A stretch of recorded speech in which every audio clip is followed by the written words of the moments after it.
The idea for Nemesis actually came from Billy Murray. He'd seen a movie probably in the 60s when it came out called The Penthouse, which was directed by Peter Collinson, who did the Italian Job. And fortuitously, I'd seen it too. And so he'd suggested the idea of making a thriller set in a one location penthouse. And this was sort of a home invasion movie before there were home invasion movies. And we figured that by putting a sort of gangland spin on it, then we could make it more relevant to the genre. We didn't want to do a remake at all. We wanted to put our own twist on that kind of story, home invasion. So I told Jonathan about it, and I kind of moaned about it for about 3 or 4 years, and well, he came up with the idea of it. Adam and I have been friends and colleagues for a long time, at least a decade, and we work very kind of intuitively together. And he did the bulk of the writing on Nemesis and certainly wrote the script, but we worked very closely together. We spent weekends together, sort of concocting story ideas. And obviously he knew the actors we were going to cast, and he wrote to their strengths, which I think really shows. I've known Adam Stephen Kelly, the writer of Nemesis, for a few years. He also wrote this role for me, so he wrote it knowing sort of my personality as well, which was really, really lovely. Adam has a very sort of dark, acerbic wit, which you can definitely see throughout this film because it is very dark, but yet it has that undertone. We use the term morally ambiguous to describe Nemesis because it is. This is a movie with no clear-cut heroes and villains. There's no blacks and whites, there's just lots of greys. Billy's a terrible person in it, he's a human trafficker, but because he's so charismatic, you automatically think that he's the hero. As an older actor, I was flattered that I was asked to actually play the lead in it. I mean, you don't usually get that. You get little character parts at my age. Yeah, it was flattering to be offered the lead in this film. The film was always intended as a vehicle for Billy. Billy's been my best friend for at least 10 years, and I think he's a remarkably underrated actor with real star quality, and he's such a powerful screen presence. And although we've made movies before, I never thought any of them really did him justice. And I was determined to make a movie that sort of, was a swan song in a way, because when we made the movie, Billy was adamant that he was going to retire and it was going to be his last movie. But he enjoyed it so much he's going to make more, which I think is good for everyone. I've been a fan of Billy Murray all my life. He was always on the TV in incredible shows such as The Sweeney, The Professionals, Minder, Bergerac, McVicar, Don Beach from The Bill, and lest we forget, probably the greatest soap villain in TV history in Johnny Allen, EastEnders Johnny Allen. For me, it was the most realistic portrayal of a TV gangster I think I'd ever seen. So much so that I modelled my office on Johnny Allen's in EastEnders. Huge hero of mine. I've known Billy for years, and he is the nicest, most genuine guy you'll ever meet.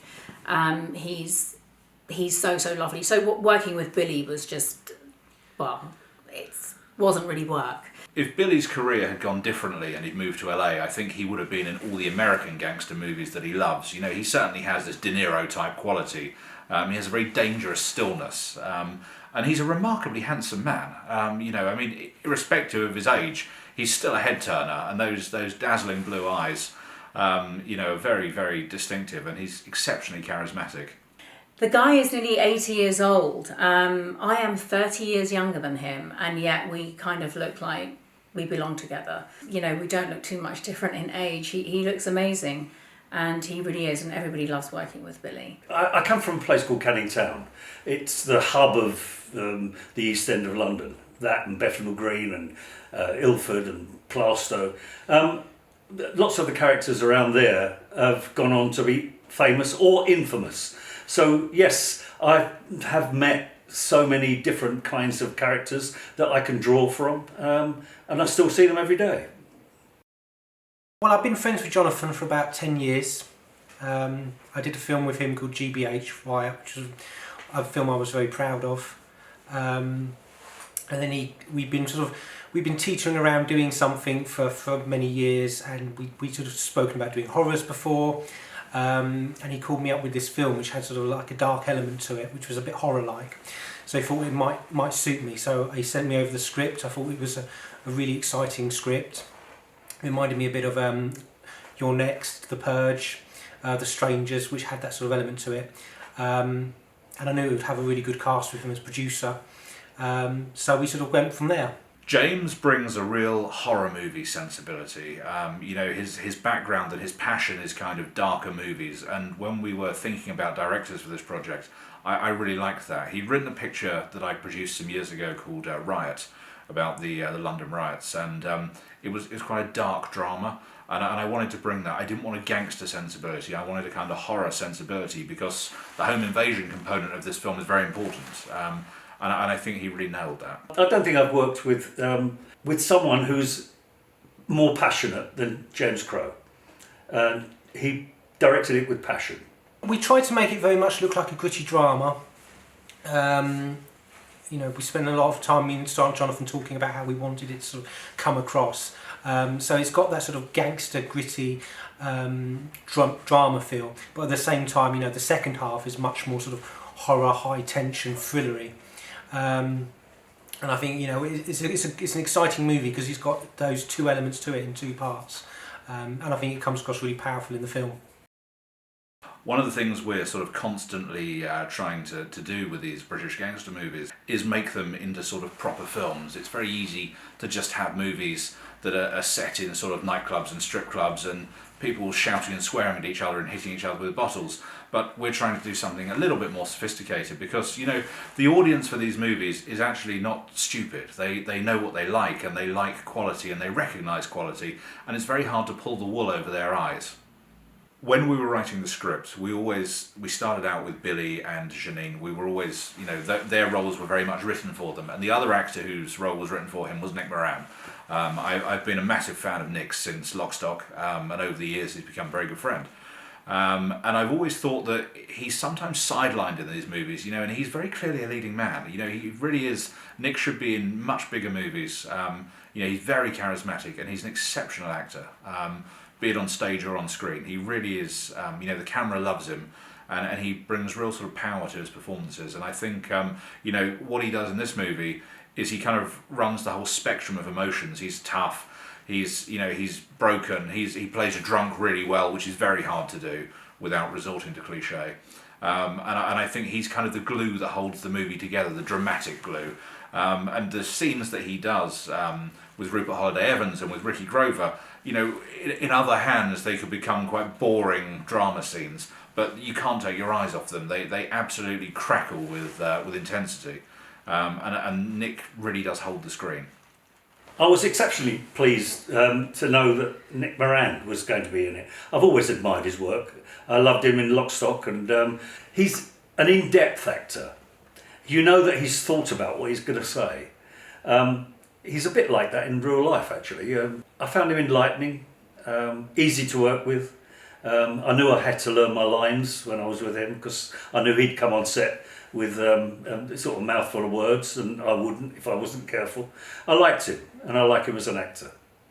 I looked around the room and I saw Nick and thought, right, there's my man. I'm going to go up to Nick. I'm going to ask him some questions and how he thinks I should play this character. And Nick said, he was very calm, and he said to me, Dan, he said, I've been in the industry a long time, and sometimes less is more. And he gave me some direction on some of the slightly more physical scenes within that part of the film, and I took it on board, and his experience was invaluable because that turned out to be a pretty good scene. Well, I feel very honoured that this role was specifically written for me. Being an older woman in the genre, it was just nice to have a role that wasn't a barmaid or in a strip club, or it was just really nice to actually get a proper part, to be acting with the main characters and the guys of, because usually British gangster movies, it's all about the guys. So it was really nice. I mean, it really gave me my Helen Mirren feel of The Long Good Friday, and I was really, really honoured to do that. I'm remarkably proud of her performance in the film. You know, for a new actress who came to acting late in life, to hold her own with actors of the quality and the pedigree of Billy Murray, Nick Moran, Frank Harper, Julian Glover, Bruce Payne, all of these people who, had she not been so good, would not have treated her as an equal. You know, it's a real cliche to be the producer's wife or the producer's girlfriend, and if you can't do it, you will get found out very quickly. And there are a lot of people that try and fail. Janine is not one. She's a bloody good actress, and she absolutely deserves to be in that film. There is a scene in this film where I don't have many clothes on. I mean, some people would be quite shocked at that, and some people would probably want me to put some on, and some people would be quite happy with that. The reason why I did this scene was because, you know, I'm nearly 50, I've got 4 kids, I'm really proud of my body, and, you know, it was part of the film. You know, we didn't have a strip club to go and visit, and, you know, commercially these films need an element of nudity in them. The scene where my daughter's girlfriend walks in on me and catches me with that sort of element of surprise. I mean, all women, you know, when we're getting ready, we walk around with no clothes on, and, you know, that's how it is. I think it's a very natural scene, and I don't think there's anything wrong with that scene. I think it's definitely part of the film, and I think it's a really lovely scene between me and Zoe, who is my daughter's girlfriend in it, and the uncomfortableness, but yet how Sadie in the film is meant to be a very strong character, and she's so strong and yet so vulnerable when she's sort of crept up on and not expecting it. So I think it really shows a different vulnerability in Sadie in the film. Janine, who played opposite me as my wife, who is actually my friend's wife, and we're all friends in real life, if you like. I was very impressed with her. I mean, she's a very brave woman. There's a scene in that film that you have to be brave to do it, and I don't know how she approached it, but she succeeded in it. It was good without it being. It was so natural, so normal, and she took it in her stride. I was very impressed with her. I think she's got many places to go in this film business. Frank Harper is one of the most natural actors in Britain. You know, he's favoured by all of the great sort of realist directors, and that's what he brings to the gangster movies as well, is this sort of gritty realness. You know, he seems like the dangerous guy down the pub, because that's kind of what he is. But he's a remarkable actor, and we always like the idea of having him in this movie right from the start.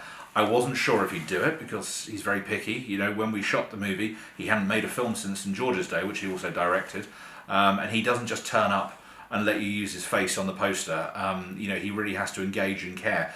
And like Bruce, you know, Frank and I had long conversations about the script. And he came on board and he got it. And, you know, he delivered the performance that I think perhaps we weren't expecting. He was more flamboyant and more sort of, you know, big with it. He wanted to do something different, and I think it really worked. There's a real contrast between Billy's kind of dangerous stillness and calmness, and Frank being overconfident and, you know, full of his own importance, and that's obviously why Billy comes out on top in their sort of sibling rivalry. I was delighted to find that I was going to be working opposite Frank Harper. Frank Harper's been a friend of mine since we did Rise of the Foot Soldier 1, about 13, 14 years ago. I admire him as an actor, and he comes across very powerful in this. Bruce Payne is one of the great Hollywood villains. Everyone knows him from Passenger 57, and, you know, all those bad guy roles, Warlock, Highlander, The Howling, Dungeons and Dragons. And when we were thinking about the character of Damien Osborn, that's what we wanted. We wanted him to be the big bad, and Bruce really is the big bad. You know, he's a really sort of stylish, flamboyant actor. And he really cares. You know, Bruce put a lot of thought into that role, and he and I talked about the costume for days, and the cigars and the, you know, all of that stuff. He really thought about it. Bruce is definitely not a take the money and run type actor. He committed to that one scene the way he would commit to a lead role in a Hollywood movie. And Bruce did a very interesting thing, which I've never seen before. He and Billy Murray had never met, and he didn't want Billy to meet him before the scene. And he really did push not to even say hello to him. And Billy was getting wound up and thinking, why does this guy not want to meet me? And I knew what he was doing, but it's very hard to explain. And eventually, when they met, it was, you know, the crackling electricity of these two sort of acting titans coming together, and the resentment was clearly there. And Billy said to Bruce afterwards, you know, what you did was really smart and really clever. And that's Bruce. He's a pro. He's the ultimate pro. It was written first of all for a Russian, and we changed that because we found we could get Bruce Payne. So we accommodated his character to fit him, and he comes with a reputation of a very powerful reputation, and I found his approach a bit unnerving because he didn't want to meet me. He didn't want, because we have to have an altercation, if you like, and he didn't want to meet me. He wanted it to be fresh. So I was left hanging around for 2.5 hours, spitting on the floor every time his voice was, his name was mentioned. But it worked. We went in there and we did it, and we were word perfect in the first take. We didn't do many takes. We did, I think, 3, 4 altogether. And he contributed a great deal to that film, and I'm in debt to him.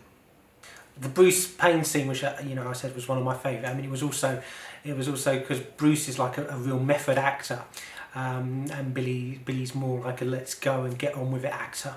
But he made Billy wait around for like 2.5 hours, and it was getting quite tense. But that really helped with the scene, because when they both got together in the room, it was really electrifying, which was probably the right it was. But they were both good sports, and afterwards, they show what great professional actors they are. Billy is a trooper. The man was 79 years old when we were filming this movie, in the cold and the rain. And the day we did the car explosion, he was waiting around for hours, and he never complained. And he really set the example for how, people should conduct themselves. And, it wasn't difficult. He didn't have a big jacket on. He was wearing the costume that you saw in the movie. He was in a foot of mud. There was explosions going off behind him, and he didn't blink. And that's Billy. He doesn't blink. That's his. Well, he blinks a lot in the movie, but generally speaking, he doesn't blink. That day, it just took hours, and Billy stood there. I remember holding an umbrella over, some of the crew and stuff, and we were all standing there in like a foot of mud, and Billy just went on and just did it, sliding and skidding all over the mud. But I mean, as you will see in the film, when the car explodes and he kind of puts his hands up and he claps like this and he kind of cheers, it was like, I kind of know why he's cheering, because we were just so glad that it blew up, because that was the second attempt, the second day. But he just got on with it, never complained. Everybody else did. The car explosion that we did failed the first time round because it was raining and muddy and everything else. So we had to go back to it and redo it all over again. But again, it was about 2 foot of mud. You can see me. We should have put a line in there somewhere, like, Danny, how the fucking hell did you get us to this location? We could have bombed him somewhere else, but we didn't. But it looks like I'm stumbling, and in actual fact, I'm walking through about 18 inches of mud. The car explosion actually took me by surprise. I didn't think it was going to be that powerful. The car explosion was an experience. We was in a lot of mud. And the cast were fantastic, because they had to put up with so much. We had rain, everything hit us. We had to even do it again because of the rain. But when we finally got it, it was really worth it, because it was such a big explosion. It really took me back as well as Billy, I think. One of my favourite scenes in Nemesis is actually one that I'm not in. It's the Ricky Grover and Nick Moran scene.